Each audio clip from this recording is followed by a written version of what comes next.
अरे भाग्यवान, मेरे जूते कहाँ रखे हैं? मुझे बाहर जाने में देर हो रही है। तभी मालती कमरे में आती है। ये रहे आपकी जूते। मैं इन्हें साफ करने के लिए ले गई थी। अरे वाह, तुम कितनी समझदार हो। मेरे बिना कुछ कहे ही सारे काम कर देती हो।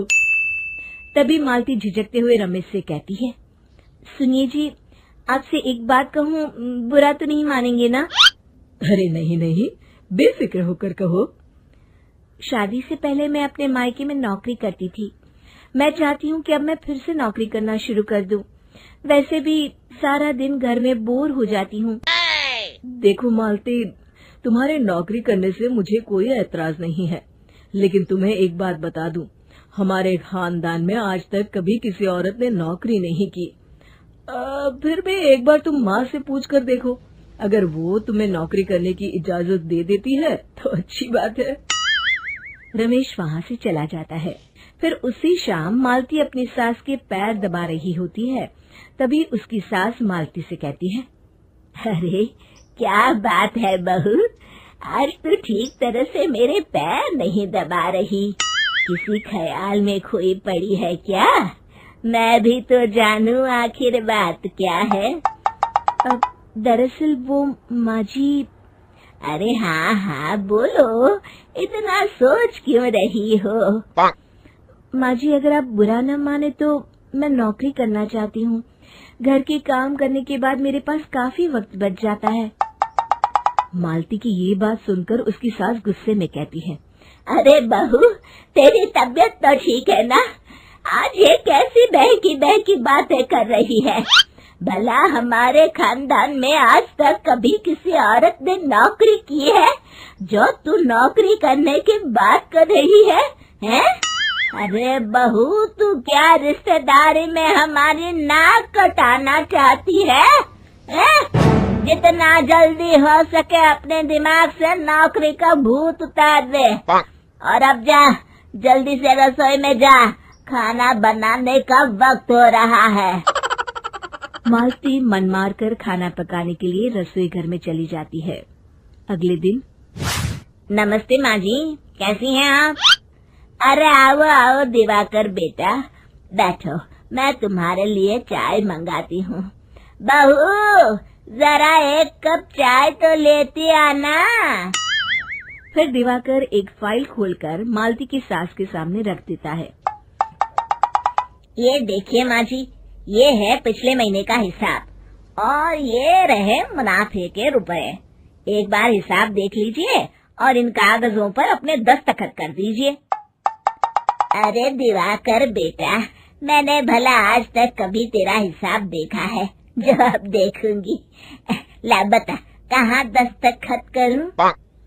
तभी मालती चाय लेकर वहाँ आ जाती है और अपनी सास को बिना कागजातों को पढ़े इस तरह लापरवाही से दस्तखत करते हुए देखकर हैरान रह जाती है।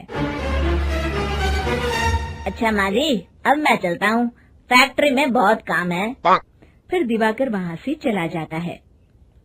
कुछ दिनों बाद मालती बाजार में कुछ सामान खरीद रही होती है। तभी एक बूढ़ा आदमी उसे आवाज देता है, अरे मालती बेटी, कैसी हो? मुझे पहचाना? मैं तुम्हारी कंपनी में मुनीम का काम करता हूँ। हाँ चाचा जी, मैं आपको बिल्कुल पहचानती हूँ। कहिए, कैसे हैं आप? मैं तो ठीक हूँ। कंपनी में कुछ भी ठीक नहीं चल रहा, यहाँ तक कि हमें ठीक वक्त पर तनख्वाह भी नहीं मिलती। ये आप क्या कह रहे हैं? अब क्या बताऊँ, आप लोग तो कभी हिसाब किताब देखने दफ्तर आते नहीं। मेरी मानो तो एक बार आप लोग दफ्तर आकर सारा हिसाब किताब देख लो, आपको असलियत पता चल जाएगी।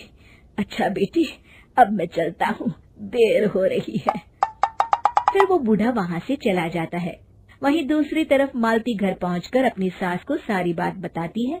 तभी वहाँ रमेश भी आ जाता है, लेकिन मालती की सास मालती की किसी भी बात पर विश्वास नहीं करती।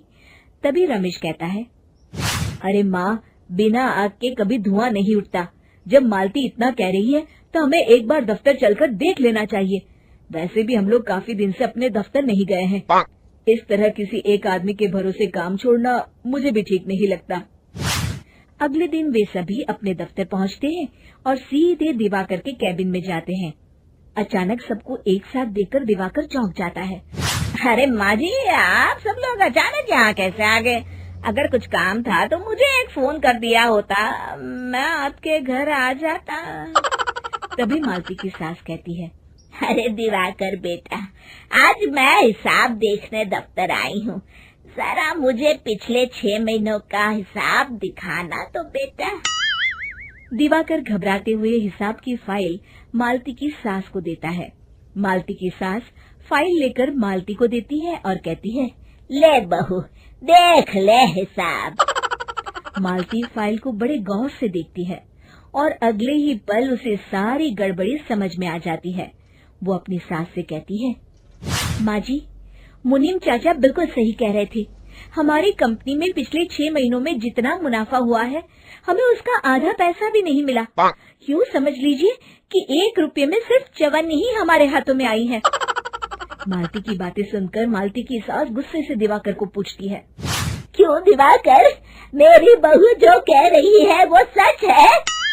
दिवाकर समझ जाता है आज उसका भांडा फूट चुका है।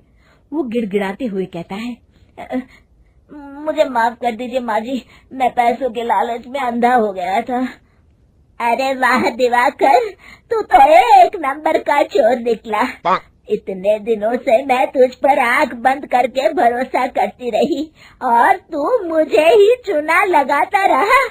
अभी के अभी निकल यहाँ से और दोबारा अपनी शक्ल मत दिखाना। दिवाकर वहाँ से भाग जाता है। मालती की सास मालती को शाबाशी देते हुए कहती है, बहू, आज मैं समझ गई कि पढ़ाई लिखाई हमारी जिंदगी में कितनी जरूरी है। मैं बहुत किस्मत वाली हूँ जो मुझे तुझ जैसी बहू मिली है। शिक्षा, पढ़ाई लिखाई का इस्तेमाल सही जगह करके हम दुनिया में बहुत कुछ बदल सकते हैं।